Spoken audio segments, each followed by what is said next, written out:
My name is Surratt, and on January 4th, 2009, came home and saw there was a house fire.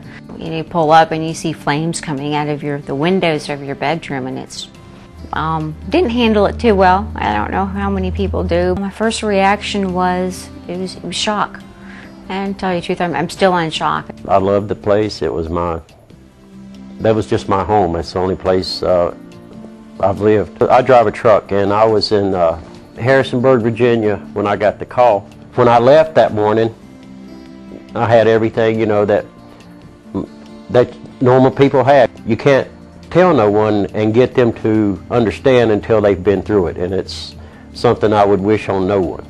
And the fireman said, well, we've called the Red Cross.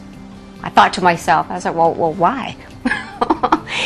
And they pulled up in their van. You know, they said that they were there to help.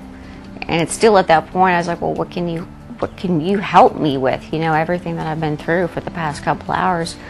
And you know, there was, I mean, the countless things that they said they could help us with, but the most impressionable thing that I saw were the expressions on their face. And there was so much compassion, and it was the look of hope.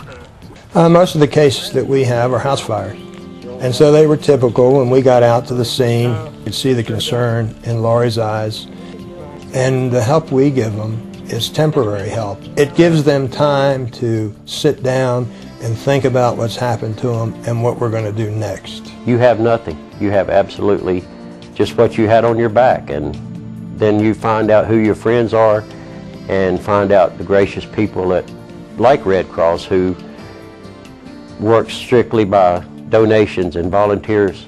I think it's just a blessing.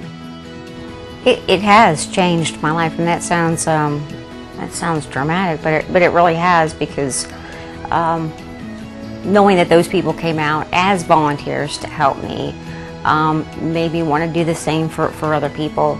And I've always wanted to volunteer, but I really didn't know where to volunteer or what group. And when this happened, and I always believe that something good always comes from something bad, and so I really think that this is a positive that has come out of having that fire, and just to be there for someone, you know, someone else, like they were there for me.